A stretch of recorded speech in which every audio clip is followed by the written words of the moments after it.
नमस्कार दोस्तों, ये video editorial compilation for mains का पार्ट है। आप प्लेलिस्ट में जाके एडिटोरियल की वीडियोस पेपर वाइज और टॉपिक वाइज देख सकते हो। और अगर आप दिसंबर 2019 के बाद की वीडियोस को देखना चाहते हो तो वीडियो के नीचे मौजूद ज्वाइन बटन की सहायता से आप मेंबरशिप को ज्वाइन कर सकते हो। चलिए डिस्कशन स्टार्ट करते हैं। आप जीएस पेपर 2 के इस टॉपिक से आर्टिकल को रिलेट कर सकते हो। आर प्रसाद के द्वारा ये आर्टिकल लिखा गया है। देखो, आपको याद होगा कि दिल्ली के जामिया मिलिया यूनिवर्सिटी में पुलिस एंटर कर गई थी बिना परमिशन के और काफ़ी क्रिटिसिज्म हुआ था। लेकिन अब एक और खबर निकल के आ रही है। मैंगलुरु में एक हॉस्पिटल है। प्रोटेस्टर्स ने प्रोटेस्ट किया और जो प्रोटेस्टर घायल हुए थे वो मैंगलुरु के उस हॉस्पिटल में गए थे। लेकिन मैंगलुरु हॉस्पिटल के अंदर भी पुलिस एंटर कर गई।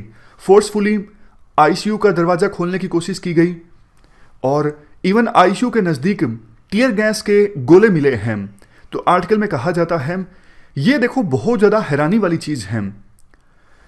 इवन जो जेनेवा कन्वेंशन है वो ये बोलती है युद्ध होता है दो देशों में तब भी जो हॉस्पिटल्स होते हैं उनको नुकसान नहीं पहुंचाया जाएगा वारिंग पार्टीज के द्वारा, मतलब उन पार्टीज के द्वारा जो युद्ध में इन्वॉल्व हैं।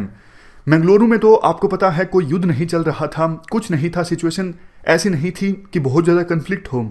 अगर एक पल के लिए मान भी लेते हैं कि हॉस्पिटल से बहुत ज़्यादा हार्मफुल एक्टिविटीज़ हो रही थी जो नेशनल सिक्योरिटी के लिए खतरा थी, तो फिर भी पुलिस को पहले वार्निंग देनी चाहिए थी, पहले टाइम लिमिट रखनी चाहिए थी कि अगर आप हॉस्पिटल को खाली नहीं करोगे तो हम हॉस्पिटल में एंटर कर जाएंगे। ऐसा पुलिस के द्वारा कुछ नहीं किया गया। तो ये तो ह्यूमन राइट्स का ग्रोस वायलेशन है।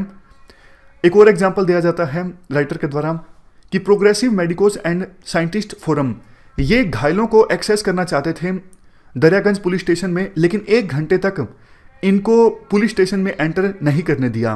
जबकि देखो, मेडिकल केयर का अधिकार सबके पास होता है। इवन वार में भी जो सोल्जर्स घायल हो जाते हैं उनको भी मेडिकल केयर दी जाती है।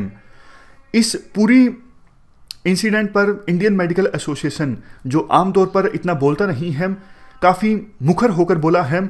जब कश्मीर में आर्टिकल 370 को इनइफेक्टिव बनाया गया था और लांसेट के एक एडिटोरियल में एक आर्टिकल छपा था जिसमें कहा गया था कि इंडिया में जो ह्यूमन राइट्स है उनका वायलेशन हो रहा है और कश्मीर के लोग अपनी हेल्थ फैसिलिटीज़ को एक्सेस नहीं कर पा रहे हैं। तो उस समय इंडियन मेडिकल एसोसिएशन ने बोला था कि लांसेट अपने काम से काम मतलब रखे और हमारे इंटरनल इश्यूज़ पर ना बोले।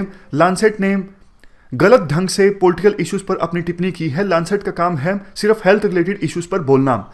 लेकिन जिस प्रकार से मैंगलुरु में पुलिस ने एंटर करने की कोशिश की, इस पर इंडियन मेडिकल एसोसिएशन ने ये बोला है, हम किसी भी तौर पर यह बर्दाश्त नहीं करेंगे कि हॉस्पिटल में किसी प्रकार का वायलेंस हो। इवन हॉस्पिटल्स को एग्जेम्प्ट किया गया है वार जोन में भी। तो जिस प्रकार से पुलिस घुसी हॉस्पिटल्स में वो पूरी तरह से गलत है।